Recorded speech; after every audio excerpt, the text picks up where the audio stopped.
પ્રેમની વાત. આંધળી છોકરીને થયા કરે મને કોઈ ચાહે. છોકરાએ આવીને કીધું હું તને ચાહું છું, હું તને ચાહું છું. 22 વર્ષથી જે શબ્દ સાંભળવા હતા એ શબ્દ કોઈ કીધા એટલે આંખમાંથી દળદળ આંખોડા વહી ગયા. તને ખબર છે હું આંધળી છું? હા. આ ચશ્મામાં કદાચ ન તને દેખાય તો ના, મને ખબર છે.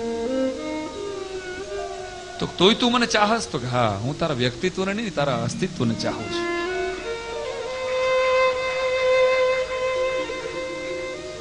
એટલે છોકરી રોડવા માંડી કે કાંઈ વાંધો નહીં દોસ્ત, તે મને પહેલી વખત પ્રેમનો અહેસાસ કરાવ્યો છે. હું તારી મોહબ્બતને સ્વીકારી તો શકતી નથી, પણ એક કામ કરીશ તો શું, તારો ફોટો મને આપીશ? હા આપું ને. એની પાછળ તારું સરનામું લખી દેજે.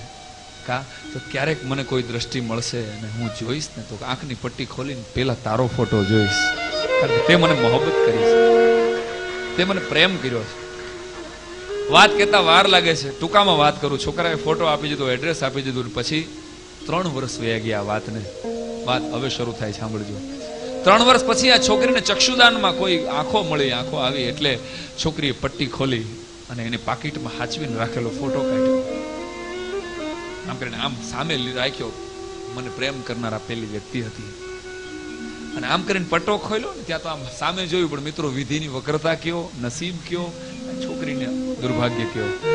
છોકરો થોડો કમનસીબ એટલે થોડો કદરૂપો હતો દેખાવમાં, એટલો બધો વ્યવસ્થિત નહોતો. આ છોકરીએ આમ ચહેરો જોયો ને આ છોકરાએ મને પ્રેમ કર્યો. અને પછી પોતાનો ચહેરો આ મારી સામે જોયો, હું તો કેટલી સુંદર છું. સુંદર તો હતી જ અને એમાં આંખો આવી ગઈ. પછી છોકરીએ વિચાર કર્યો કે આના કરતા તો સારું પાત્ર મને હજી મળી જશે.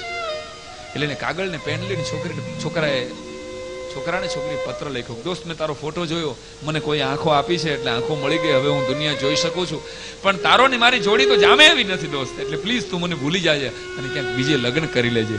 3 વર્ષ પછી આ પત્રનો જવાબ અઠવાડિયા પછી આવ્યો.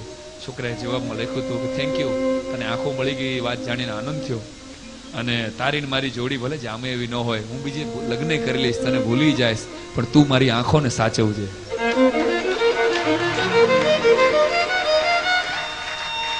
આને પ્રેમ કહેવાય દોસ્ત.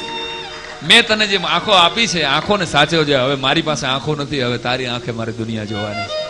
જેને ચાહો છો એને મેળવી નથી શકતા, જેને મેળવો છો એને ચાહી નથી શકતા. એટલે જિંદગીમાં ક્યાંય પ્રેમની ઝલક આવી જાય ને તો કુદરતનો આભાર માનજો. શું કામ?